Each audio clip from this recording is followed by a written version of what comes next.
তো সকাল সকাল আমার মাথাটা খুব গরম হয়ে আছে। রায়ের বাবার কাজ এমন পিচ্ছিরি কাজ, তো রোজ জলটা ওই ভরে, তো আজকের জল ভরেনি, চলে গেছে। আর আমি জানি ও ভরে রেখে দিয়েছে, এবার আমিও দেখিনি, তো জল চলে গেছে। এবার দিনে একবারই জল আসে, ডাম ফামে একটা ডাম শুধু ভর্তি আছে। আজকে রোদ উঠেছে, কাচাকুচি করবো, জল নেই। কিরম মাথাটা গরম হয়ে গেল, তার উপরে এক কারি বাসন কোসন সব পড়ে আছে। Good morning. তো সকালবেলা দেখো, সকালবেলায় উঠেই আমার দিনটা পুরো খারাপ গেল জল না পাওয়ায়। তো দেখো এক কারি বাসন জমে আছে। রায়ের বাবা একবারে বলে যায় না যে জল ড্রামে, শুধু একটা ড্রামে পাইপে ঢেলে দিয়েছে, রেখে দিয়েছে, আর একটা ড্রামে ভর্তি হয়েছে। তো কাচাকুচি তো করতে পারলাম, কিছু করতে পারলাম, মন খারাপ করে দুটো আলু সিদ্ধ ভাত বসিয়ে দিলাম। দেখো আলু সিদ্ধ, বেগুন সিদ্ধ, পটল ভাজা আর ডাল, ঠিক আছে।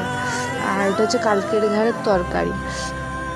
তো তরকারি চচ্চড়ি সব ফ্রিজে ছিল, বার করে আজকে সব মুড়ে মারে খেয়ে নিলাম। তো বেশি দিনের ফ্রিজের জিনিস খাওয়া উচিত না।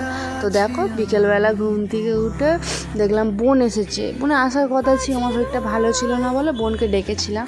বোন এসেছে আর দেখি বৃষ্টি পড়ছে। হঠাৎ করেই মনে হলো তো ফ্রিজে খাসির ছাড়টা আছে, তো খাসির ছাড় করবো আর পরোটা করবো। দেখো বলতে বলতে খাসির ছাড়টাও বের করলাম, তুললাম, ধুয়ে আর তোমার দেখো পরোটা বানাচ্ছি। আর আমি একটু পরোটা বানালে তেল কমই দিই, কেন একবার আমার মেয়ের পরোটা খেয়ে সারা রাত কষ্ট পেয়েছে। তুমি পরোটাতে তেল কম দিই, সেটা অবশ্য আমি বানাইনি, আমার মা বানিয়েছিল। ও আমার মেয়ে খেয়ে সারা রাত পেট যন্ত্রণায় ছুটকেছে। তো দেখো বলতে বলতে আমার পরোটাও ভাজা হয়ে গেছে।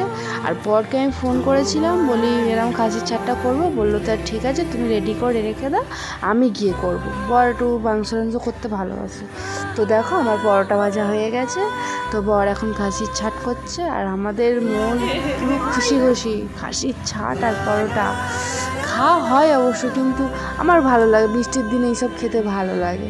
তো দেখো বোন পেঁয়াজ কেটে দিচ্ছে।